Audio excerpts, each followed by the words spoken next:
Welcome back to another reading and correcting with me, Kindar, the Tiger Writes, and Ty, the Tiger Supervisor. These are where I read a chapter from one of my stories and correct it as I go. If you want to listen to these live, it's every Tuesday morning, 8 a.m. Eastern Time on Twitch and YouTube. And if you are looking to support me, that is on my Patreon. Today, we are doing Chapter 104 of The World Which Is. The city thins as we follow roads north and west. Not to the point I think I'm in a town, but when we start on the road leading to Cynthia's flowers, I can see fields in the distance. There's an artisanal sense to the neighborhood. The buildings are clearly houses, most 2 stories, but on a lot of them, the front opens up to show the inside, with potteries on display alongside the people working on more. There's a tailor, a cobbler, a painter, what I think is an alchemist, although it doesn't smell like the one back home. All those ingredients tend to get pungent for the rest of us. Cynthia's flower doesn't open to the road. The front is a series of glass panes that let us see the plants behind them. The inside is humid, almost too much, and there are plants everywhere. A lot of flowers, but but also just plants. I can't tell you what most of them are, but Ellen and Silver do study some intently as we walk single line between them. When the aisle widens, it's to make space for a counter and let people move to other aisles. Oh, hello. A woman greets us, stepping out from an aisle to our left. How can I help you? She's older, easily in her 50s, dressed lightly. Her blonde hair is tied in a bun. I'm looking for Mrs. Centino, I ask. She smiles. That's me. I'm Cynthia. She's older than I expected. I put Aaron's journal from I pulled Aaron's journal from my inventory, and her eyes widen as I sit on the counter to pull in the envelope from the pages. I I have no idea how to proceed. How do I tell her I found her husband's corpse? That she's never going to see him again? I hand her the envelope. I'm sorry. She's crying as she takes and opens it. I dismiss the system message acknowledging I completed my quest. The one saying I gain a level catches my eye, so that's nice, but I dismiss it too. I'll deal with that. I'll deal with all that later. What are you doing with with my dad's journal? Another woman demands in her 30s, stepping out of another aisle, sword appearing in her hand, pointed at me as she advances. Judith, Cynthia says, taking the pages out, put the sword away. No, you don't know who these people are. Dad's been gone for 15 years, and now they show up with his journal? How do I know they didn't murder him and now want to get you to pay them or something? I didn't kill him. 15 years. How long he might have been gone never occurred to me. How long they might have worried about why he wasn't back. How long my dad might worry if I don't make it back. Then how did you get his journal?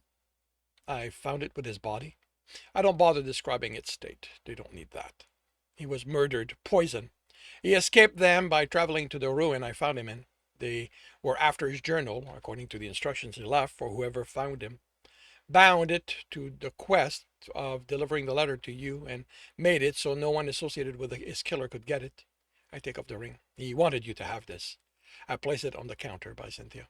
I also have his sword and armor. They kept me alive until I found my own. I had it repaired. I placed that on the counter too. That makes Judith thaw. Do you know who killed him? I shake my head. She sends her sword to her inventory and runs a hand over the leather. I offer her the journal. You should probably have that. Dennis, Brenton warns, but I ignore him. He can negotiate with her for access. She takes it and flips through the pages. All the maps are in front. He rearranged the journal, leaving only the maps accessible until the quest was done. That's not one of his. She turns the journal to show me my horrible map of Dardanus Street. One of mine. I'm not skilled with them. She chuckles and returns to flipping pages, slowing here and there, smiling wistfully. I'm turning to leave when she closes this. You can have it back. You don't want it? I don't have a use for it. You're not an explorer? She laughs. No way. That was always gone. I love the stuff he brought me when he came back, but I wouldn't want to put my daughter through always wondering if I'll come back or not. And as an explorer yourself, you'll get more of it out of his notes. Do you want it? I ask Cynthia, and Brandon barely keeps himself from commenting. She shakes her head. Thank you for bringing his letter and his ring. It means a lot to me. You bothered. I wish I had something to pay you back with. Aaron saw to that, I tell her. The quest rewards was generous. You can have his armor and sword, Judith said, and Cynthia nods. I consider it, but shake my head. They serve me well, but I don't need them anymore. Maybe your daughter can use them? I head out. We walk in silence for a while. Brandon is the one who breaks it. Can I see the journal? I chuckle and hand it to him. You know, I'm sure they would have let you look through it if you asked nicely. He just nods while Ellen snorts. Where to now? Silver asks. Home, for me, I answer. I'm done with adventures. I'll be with you until Toronto, Ellen says. This has taught me I want a comedia. I look at Silver. I don't know. I mean, it's been rough, but I have so many stories now. So many songs I can make from them. I think I'll go back with you. Maybe continue on to Montreal, but I'm going on more adventures after that. She grins. I like this. How about you, Brandon? Yes, me too. He slowly flips through the pages. Ellen elbows him. You know that's not going anywhere. How about you stay with us for a while? He glares at her. How about you mind your own fucking business? Please don't start again, I implore. Tell her that, Brandon says, returning to reading. It's like you think I'm going to vanish with the journal in the next hour or something.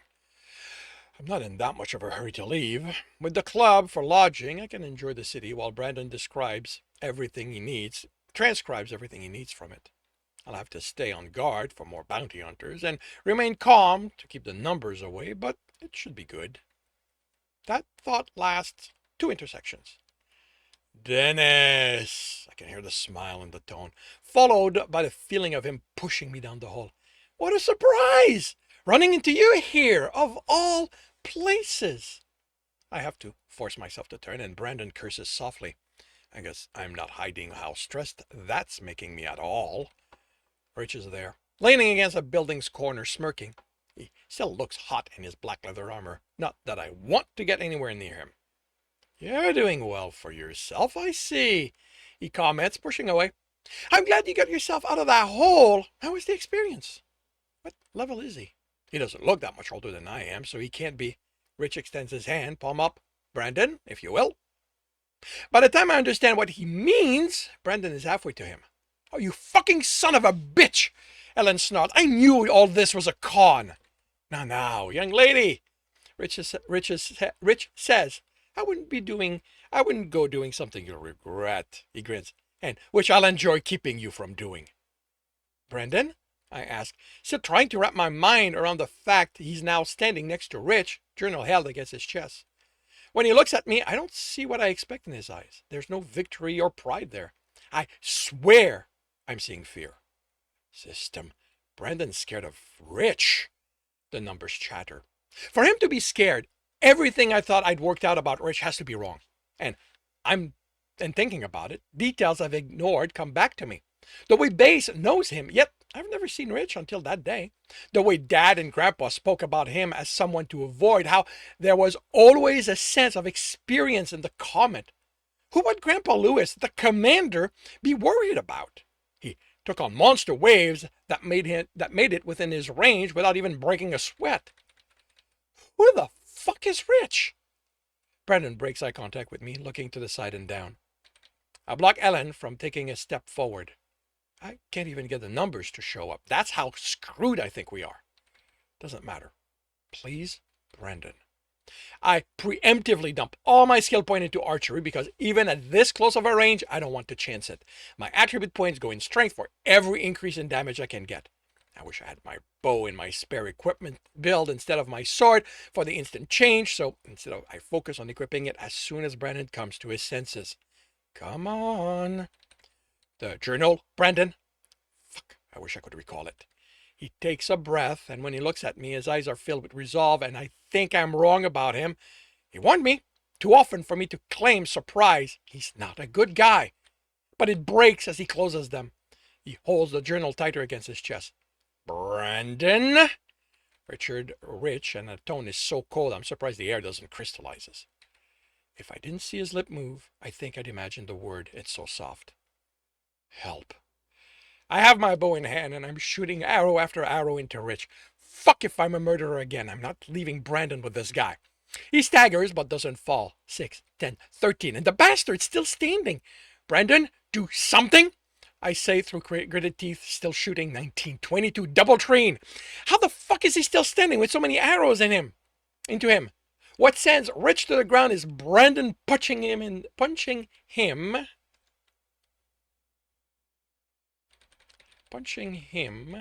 the side of the head.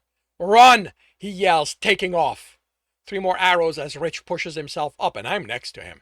Any harder, and the way he hands me the journal back would have sent me off my feet. Don't you ever fucking hand this thing to anyone again. Do you hear me?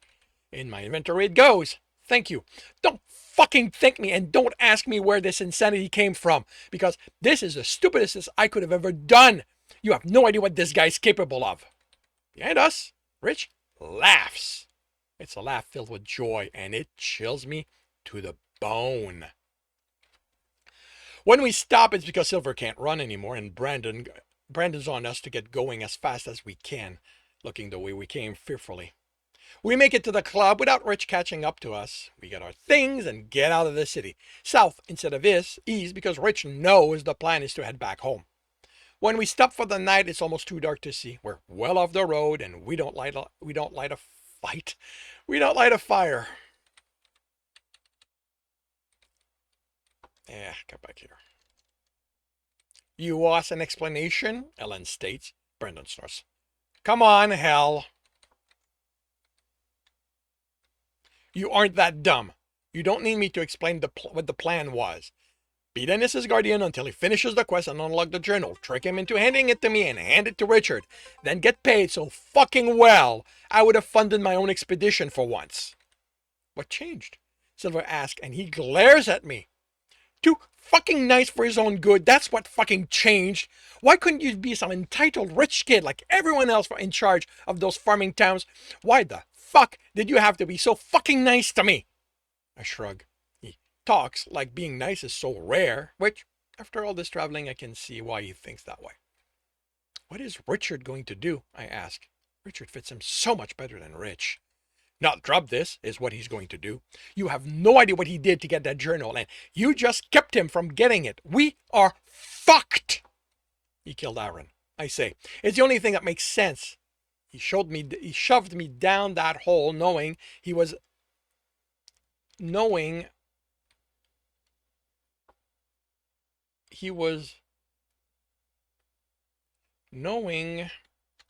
I was hours from my choosing day. So I'd have no choice but to find him and get the journal.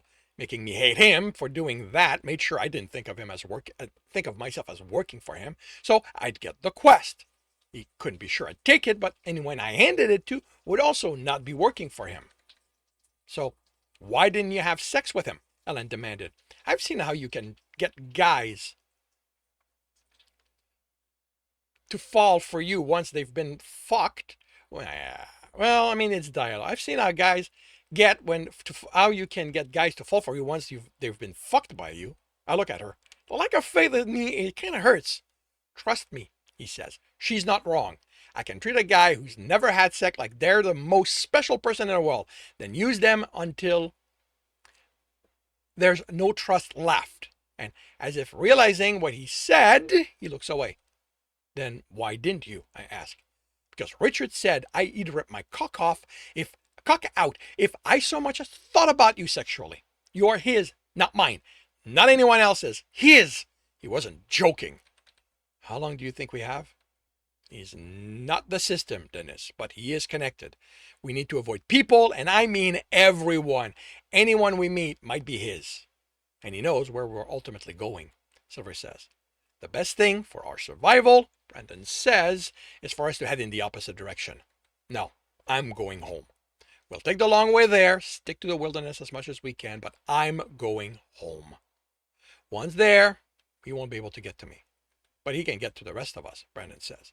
You leave Brandon, I tell him. You can leave Brandon, I tell him. No, you can leave, Brendan, I tell him. Take what you need from the journal and don't you fucking hand that thing to me, Dennis. And I'm not leaving you. On your own, the next thing you know, you'll find yourself helping strangers to death. I smirk. Silver sighs. I'm going to take you up on that heading my own way. Not right now, she adds, but I'm not crossing the river. It's too easy for him to have people there waiting. Once we're there, I'll head my own way. I'm going back to Toronto, Helen says. I'll make sure to surround myself with enough magic he won't be able to approach without being burnt to a crisp. I nod. So that's the plan. Stay to the wilderness as much as we can, avoid attracting attention when we can't, and make it home in one piece. She sighs. I was so looking forward to some easy traveling in good beds and good food and baths every night. I'll throw you in any stream we come across, Hal. Brandon says, you won't even have to ask. And that concludes chapter 104 of The World Which Is. If you are enjoying this, please leave a like. If you want to know when the next chapter will be up, subscribe and hit the bell. If you want to read this story, it is up for free on Royal Road. If you want to read ahead of that, at this point there's not many chapters left because by the time you read this, I'm done writing the story. That is on my Patreon. And if you want to listen to these read and corrects, it's every Tuesday morning, 8 a.m. Eastern Time on Twitch and YouTube. Links are in the notes. And with that, I shall wish you a good day.